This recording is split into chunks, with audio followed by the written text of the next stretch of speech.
Ben, how are you? Good to see you. Joe, great to be with you. Thanks. Really glad to have you. So I want to jump right into the State of the Union address, if you don't mind, where the president went on and on about how great the economy is.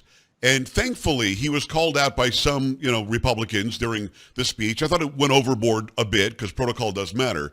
But there were so many lies and so many half-truths and so many just imaginary things that he was talking about. You almost had to call him on the carpet because you guys basically, Ben, don't have any access to Biden, do you? No, we don't. And frankly, when the president of the United States lies to the American people, lies to Congress, he needs to be called out right away, immediately by the people listening. So rather than wait for an op-ed a week later, I and my colleagues challenged him and said, we're not going to stop using oil in 10 years. Right. We're not going to sunset Social Security and Medicare. We're going to strengthen Social Security and Medicare. Those kinds of things that the American people, my constituents, need to hear from us immediately. Yeah, I mean, he made that part up, and he tried to blame it on Mike Lee and on Ron Johnson.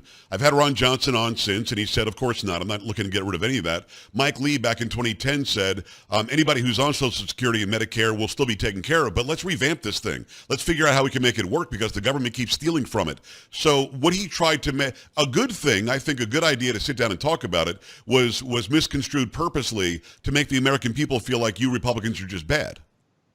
Exactly. And as we negotiate the debt ceiling increase, we need ways to bring our budget into balance, our fiscal responsibility back. And but we're not going to touch Social Security and Medicare. And as we work toward a balanced budget, I'm on the budget committee, and we're going to make sure that we balance in 10 years, but we do it in a way that strengthens Social Security and Medicare. Right now, they're due to go insolvent in 10 years.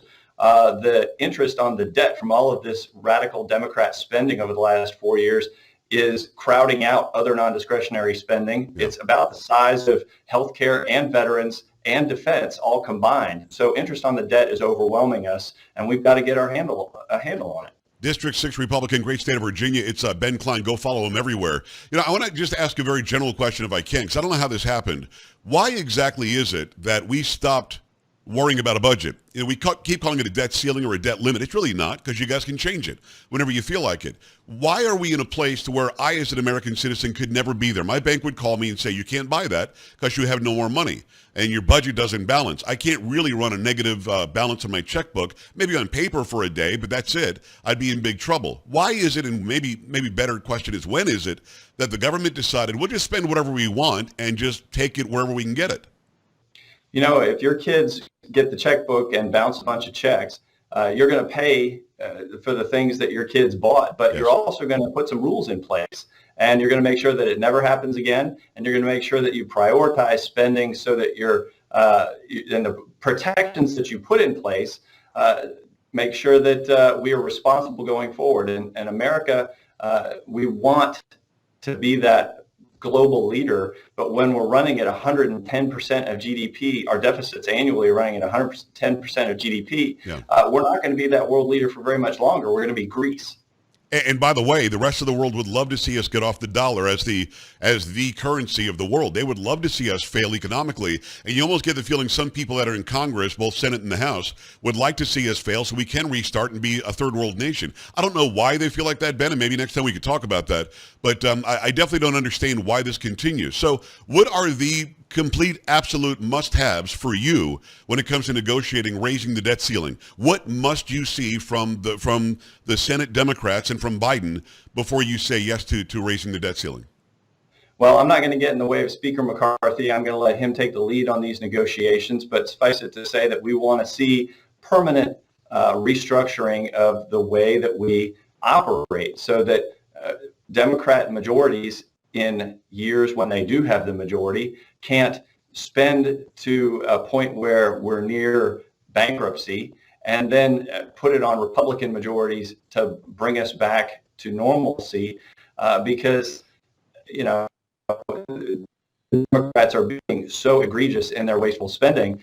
It is pushing the envelope on what Republicans can do to actually bring us back to fiscal responsibility. We're talking about balance now in 10 years as being the outside window for as soon as we can get to balance because the debt is so high and the interest on the debt is so high. The deficits are $1 trillion a year.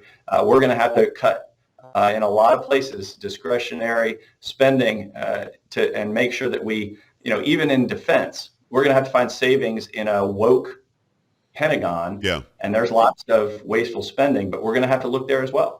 It is Congressman Ben Cline, District 6 Republican, great state of Virginia. He's also in the House Freedom Caucus, which is a big deal because you guys had a very big voice in the election of a Speaker of the House, and I'm glad that you got some provisions that you wanted, which was awesome. You're also a member of this new subcommittee on responsiveness and accountability to oversight. It's not that long ago that Donald Trump, when he was the president, would walk out, a gaggle of reporters would be there, he'd give them 15, 20, 30 minutes. Then COVID every day, he was going to have a 15-minute news conference. He stood there for 2 hours and argued with Jim Acosta. We have no access to Biden whatsoever. We're hearing from KJP, Karine Jean-Pierre. I'm not sure she ever even talks to him, but she doesn't say anything, just a bunch of revolving, answers to questions that she's not really answering. Then she says, I answered them already. So we get nothing from this administration. Are you going to be able to, in the House, hold their feet to the fire and get some oversight into why the Department of Transportation is so bad, why Jennifer Granholm doesn't know anything about energy, yet she's speaking about energy, why Biden says he cut the deficit by $1.7 trillion when he clearly didn't. He actually just lowered it from the overwhelmingly high deficit he had the year before. So will we get some real oversight? Because the American people are getting a little bit sick and tired of the lack of transparency as they tell us they're being transparent. And they have every reason to be sick and tired. And don't even get me started on our Secretary of Homeland Security. Oh, Mayorkas is a mess. Yeah, absolutely. He needs to go. But what we're going to do, I'm proud to be a member of the Freedom Caucus, and I'm so proud of Jim Jordan as chair of Judiciary, leading the charge. I'm going to the border with him here soon. He's going to be pushing hard to make sure we have that oversight over the Department of Justice as chair of the Select Committee on the weaponization of our intelligence agencies, making sure that we hold those accountable who went after conservatives and media, conservatives in Twitter and online, conservatives, just average constituents who are expressing their conservative views online. But to be named by him as the chairman of the subcommittee on responsiveness and accountability to oversight is an honor, and I look forward to working to make sure that there's another tool in the toolbox. So as they go to DOJ and as they say, we want these documents, we want this testimony, we want to make sure that we get the information that the people deserve, that I'm there to drag them up to the hill, to hold them accountable, to be that bulldog for the oversight process.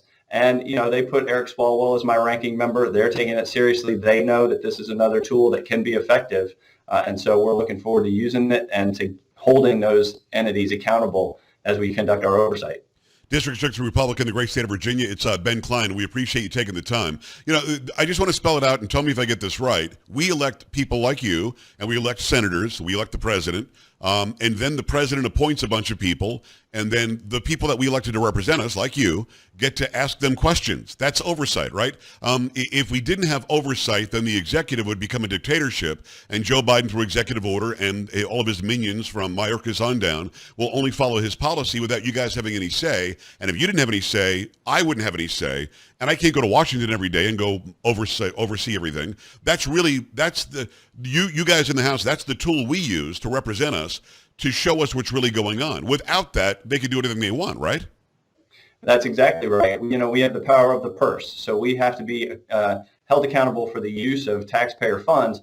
And how do we dictate how those funds are to be spent? Well, we have to conduct our own oversight over those agencies to make sure that they're actually working on behalf of the American taxpayers. So if we can't do our oversight, then we don't know what we're spending the taxpayers' money on. And as a member of appropriations, as a member of the subcommittee on the Department of Justice, determining what the budget is for the Department of Justice, I better know what's going on in our intelligence agencies, what's going on in our Department of Justice, so that I can make prudent decisions about the allocation of taxpayer funds. So I expect to get the information that the taxpayers are demanding, and I'm looking forward to playing that role as chairman of the subcommittee. I'm glad that you are chairing that subcommittee. It is Ben Cline, U.S. Representative, great state of Virginia. Go to cline.house.gov. Let's talk about Alejandro Mayorkas. We've got over 5 million illegals coming across the border in just 2 years. That doesn't count for those who we didn't even see. Those are just the ones that we got. Under Trump, we had 60, 70-year historic lows in illegal crossings. He just followed the law as it is. He followed the law and actually told CBP, the Border Patrol, to go ahead and enforce it. Mayorkas is clearly not making them enforce it. We're giving everybody parole. We're acting like everybody gets an asylum claim when we know 90% don't qualify for asylum. Now we got non-governmental organizations, NGOs in Mexico, actually doing the paperwork for these people before they ever hit the border. So Biden and his administration aren't even counting those people as illegal crossings. Ben, something's got to stop here. I mean, something's got to happen. Can you get rid of Mayorkas? Can you impeach him? I don't know that the Senate would agree, but can you at least force him to resign and put somebody else in place? And is it really him, or is it the policies he's told to follow that are the problem? Is it him or the policies? Well, we look forward to laying out the facts for the American people and for the Judiciary Committee about the failure to behave responsibly in his position as secretary, failure to obey his oath to the people of the United States, and to follow the laws, and the lies that he was engaged in over the course of his tenure. You know, when I've been to the border, I've seen the humanitarian crisis up close. I've talked to CPB agents who are working hard, putting their lives on the line for the American people, and feeling like they're not being recognized. They're not being appreciated by this department. And then you go and we find a section of border wall worth millions and millions, tens of millions of dollars that's rusting in a field because the Biden administration has already has the wall but won't pay to install it. Their willful neglect of the border and the laws of this country deserve to be responded to, and the Judiciary Committee is going to be responding to it very soon. If you get rid of him, though, do the policies change? And you're right, the laws are on the books. I think the Congress, I think you guys have the ability to hold Biden's feet to the fire and make him apply the law as written, as agreed to in 1986, and the updates ever since then. Do you have the ability to get rid of him? And again, do the policies change if he's gone? I know that he's lied. Ben, I don't disagree with you. When he's asked for the border security, he says, yes, he's a liar. He had Border Patrol agents turn their back on him when he visited. This guy is not the leader that we need. I agree with you wholeheartedly. But will the policies get better if he's gone? Well, that is a question. Joe Biden right now is controlled by the liberal left of his party. I don't think he is really making that much policy in the West Wing. I think it's liberals that surround him. And so is that going to change? Well, he's going to have to feel the impact, and we're going to make sure that it becomes an issue for him when he ignores the law. It becomes an issue for his Secretary of Homeland Security when they ignore the law. And the degree to which we're going to be pursuing that accountability over the next several months is going to make a difference. I'm confident it will make a difference both in the way that the Senate responds to him, because they're political animals and they're going to pay attention to the politics of the situation, but also the way the White House responds, because they're going to know it's going to take up an increasing amount of bandwidth in their schedule and in their workload. U.S. Representative Ben Cline, I want to bring up this tweet that you retweeted, I think, about the inflation numbers.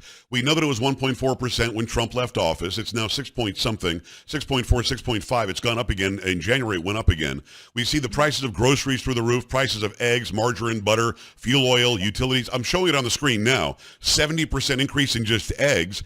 Biden is touting the fact that he says his economic plan is working. KJP keeps saying his economic plan is working. Ben, is there anything about the Biden economic plan that's working?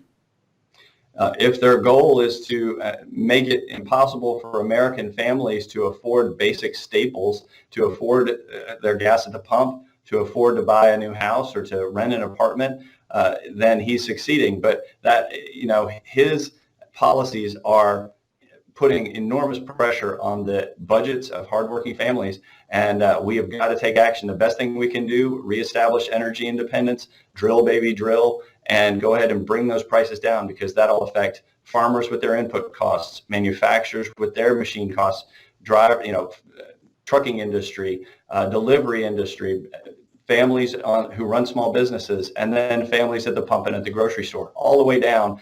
Energy independence is what we have to focus on first. Just having the House, can you affect that change? And the reason I ask that is that, again, this guy's going to be in office in another couple of years. He's got everybody in his cabinet that are far left-wing wokesters that don't really seem to care about the average American. They say ridiculous slogans like, you're going to build the economy from the bottom up and the middle out. I don't even know what that means. I know that billionaires are the ones that employ us. Why are they always the bad guys? Can the House of Representatives alone affect change when it comes to our economic standing? Absolutely. We are joint controllers of the purse strings along with the Senate. We're planning to leverage those purse strings when it comes to negotiations with the Senate.